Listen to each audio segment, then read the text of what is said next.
প্রথমে যেদিকে নজর রাখবো সাময়িক স্বস্তি চাকরিহারাদের ইতিমধ্যেই সুপ্রিম কোর্ট অর্থাৎ সর্বোচ্চ আদালতের এমনটাই পর্যবেক্ষণ এবং 31শে ডিসেম্বর পর্যন্ত সময়সীমা বাড়ানো হলো। সেক্ষেত্রে 31শে মে মধ্যে বিজ্ঞপ্তি জারি করতে হবে রাজ্য সরকারকে। 9 মাস পর্যন্ত বেতন পাবেন তারা। সুযোগ দিল দেশের শীর্ষ আদালত। অযোগ্য চিহ্নিতদের কোনো সুযোগ নয়, দাগি চিহ্নিত নয় এমন শিক্ষকদের স্বস্তি।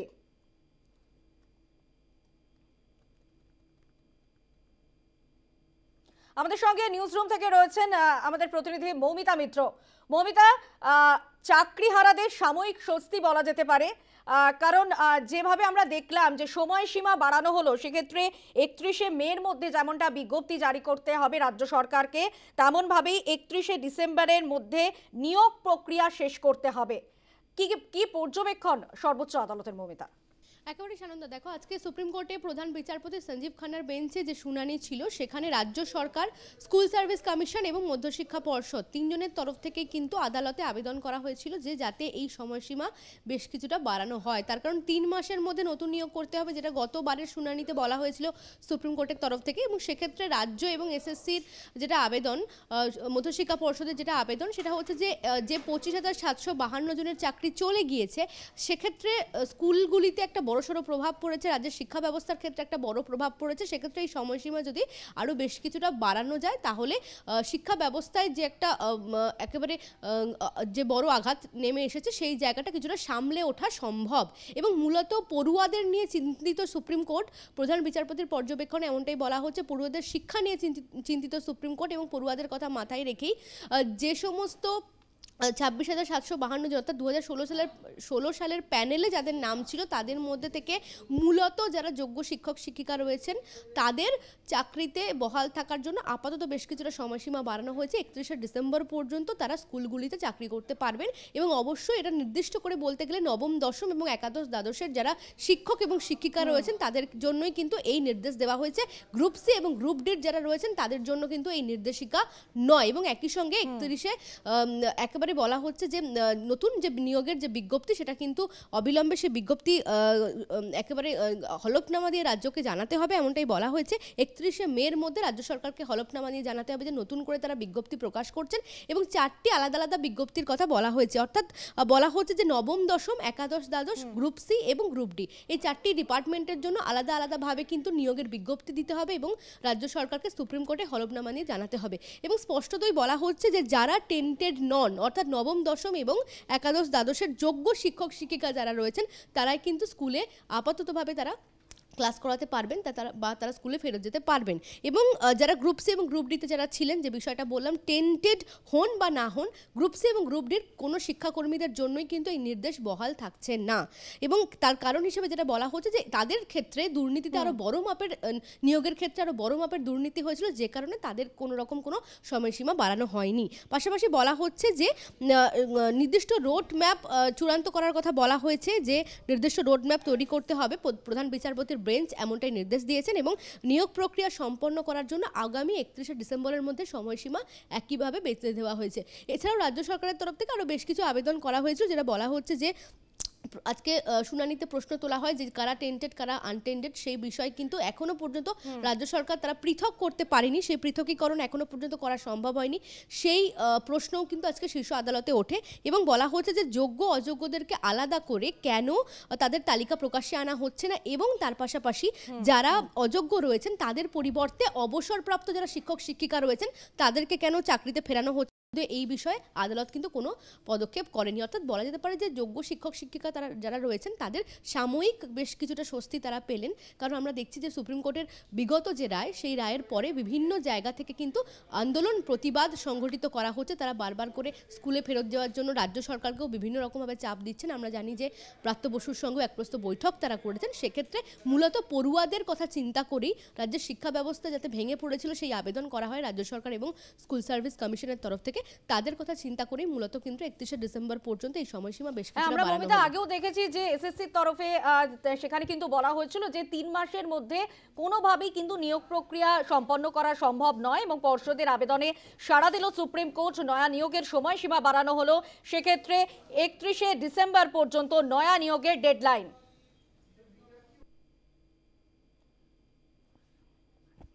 আমাদের সঙ্গে টেলিফোন লাইনে রয়েছেন বিজেপি নেতা তথা আইনজীবী তরুণ জ্যোতি তিওয়ারি। নিউজ টাইমে স্বাগত জানাই। যে আপনি জানেন যে ইতিমধ্যেই সর্বোচ্চ আদালতের যে পর্যবেক্ষণ যে 31শে ডিসেম্বর পর্যন্ত নিয়োগ প্রক্রিয়া শেষ করতে হবে, অর্থাৎ এই চাকরিহারাদের জন্য সাময়িক স্বস্তি দিল সুপ্রিম কোর্ট। সেক্ষেত্রে নতুন নিয়োগের ক্ষেত্রে সময়সীমা বাড়ানো হলো। কিভাবে দেখছেন বিষয়টা? ঠিক স্বস্তি বলা যায় না। দেখুন, এতদিন এসএসসি বলে আসলো, রাজ্য সরকার বলে আসলো যোগ্য অযোগ্য আলাদা করা সম্ভব, আমরা সেই লিস্ট নিয়ে যাব সুপ্রিম কোর্টে। সেই লিস্টটা কোথায়? স্কুলের পরিপাট কাঠামো ভেঙে পড়বে, শিক্ষা ব্যবস্থা পুরো শেষ হয়ে যাবে। তার জন্য সাময়িক একটা অর্ডার দিয়েছে সুপ্রিম কোর্ট। এই অর্ডারে প্রথমেই বলা আছে মে মাসের মধ্যে যে তারা যে বিজ্ঞপ্তি করছে নতুন রিক্রুটমেন্টের, সেটাকে এফিডেভিট করে কোর্টে জানাতে হবে, না হলে এই অর্ডারটা ক্যান্সেল হবে এবং বর্ষদের বোর্ডে চরমতম শাস্তি হবে, সাথে ফাইনও হবে। তো যারা যোগ্য যারা অযোগ্য আলাদা করা গেল কোথায়? প্রথম।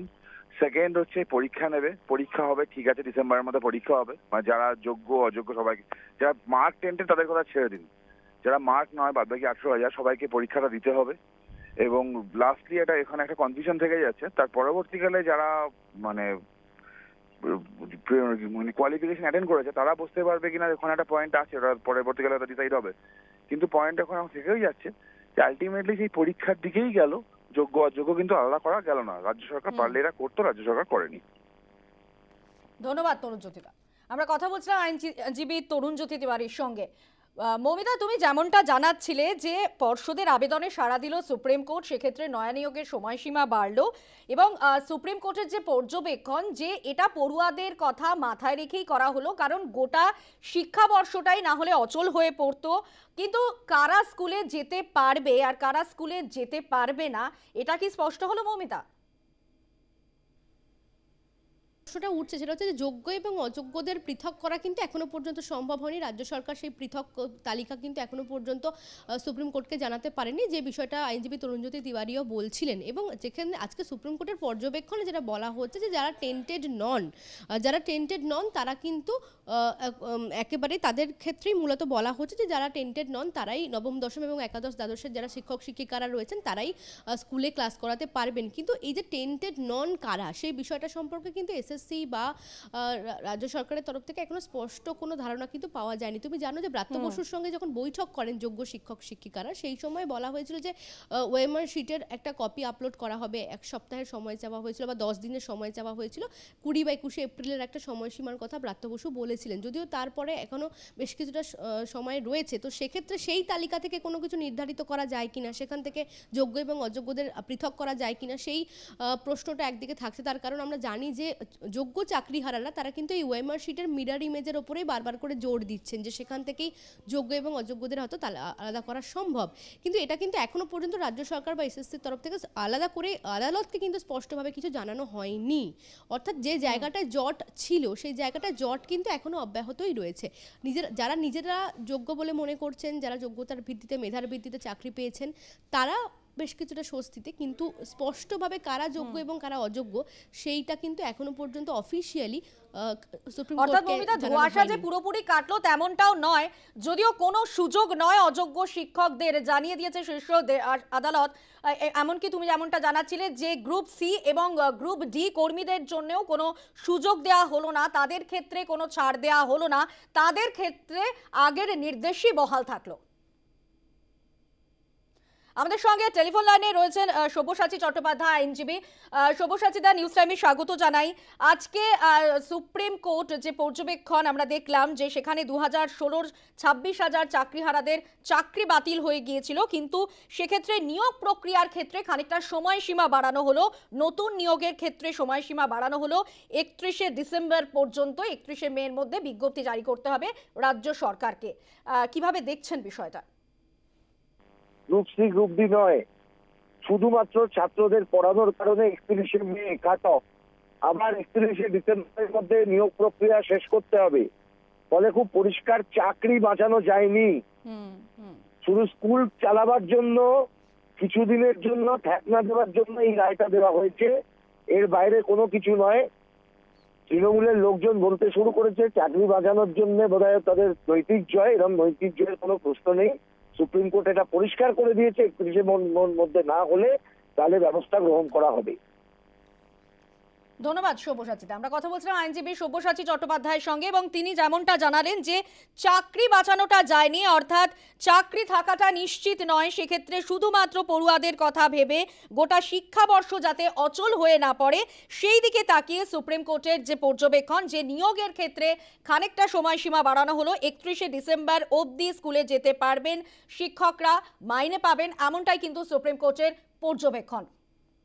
অর্থাৎ সাময়িক স্বস্তি বলা যেতে পারে চাকরিহারাদের। মমিতা, তুমি এমনটা জানাচ্ছিলে। প্রধান বিচারপতির বেঞ্চ যে বিষয়টা উল্লেখ করেছে বা যে টার্মটা বলা হয়েছে সেটা হচ্ছে যারা দাগি নন তারা কিন্তু আবারও স্কুলে ফেরত যেতে পারবেন। অর্থাৎ এখানে কিন্তু যোগ্য এবং অযোগ্য এই কোনো টার্ম বা এরকম কোনো শব্দবন্ধ কিন্তু ইউজ করা হয়নি।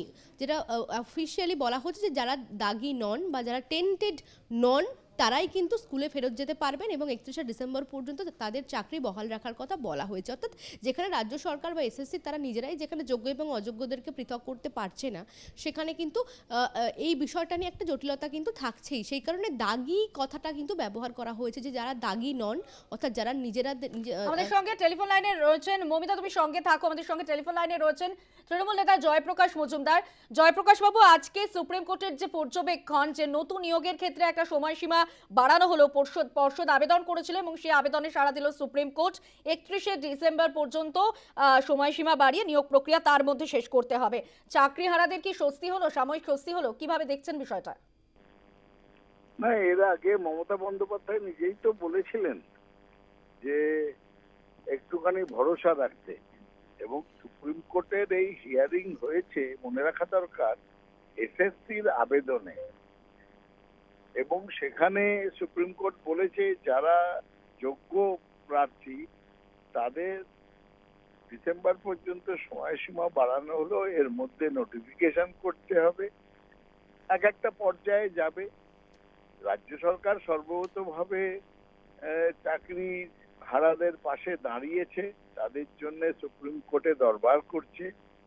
কিন্তু একটা প্রশ্ন তো থেকেই যাচ্ছে যে এখানকার যারা সিপিএম এর লয়ার, বিশেষভাবে বিকাশ ভট্টাচার্য এবং তার সঙ্গে যারা আছে এবং বিজেপির যারা আইনজ্ঞ, তারা তো একটাই ধনুক ভাঙা পণ করে বসে আছেন যে বাংলার সমস্ত শিক্ষক শিক্ষিকার চাকরি খেয়ে নিতে হবে, পুরো প্যানেল বাতিল করতে হবে, বাংলাকে পিছিয়ে দিতে হবে, বাংলার শিক্ষা ব্যবস্থাকে ধ্বংস করতে হবে। এইরকম বাংলা এদের, আমার ধারণা সুপ্রিম কোর্ট আজ যেটা বলেছে তাতে এরা অনেক স্বস্তি বোধ করবে এবং মমতা বন্দ্যোপাধ্যায়ের ওপর তারা আস্থা রাখতে পারবে। ধন্যবাদ জয়প্রকাশ বাবু। আমরা কথা বলছিলাম তৃণমূল নেতা জয়প্রকাশ মজুমদারের সঙ্গে। মমিতা, তুমি যেমনটা জানাচ্ছিলে, অর্থাৎ 31শে মের মধ্যে একটা নিয়োগ প্রক্রিয়া শেষ করতে হবে, এটা যেমন ঠিক, কিন্তু এটাও ঠিক যে চাকরি বাঁচানোটা কিন্তু যায়নি। শুধুমাত্র নতুন নিয়োগের ক্ষেত্রে সেই সময়সীমাটা বাড়ানো হয়েছে, সেক্ষেত্রে কিন্তু নতুন করে আবারও পরীক্ষা দিতে হবে। অর্থাৎ চাকরিহারারা যে চাকরি বাঁচানোটা কিন্তু এখনো পর্যন্ত যায়নি বা চাকরি বাঁচানোটা সম্ভব হয়নি।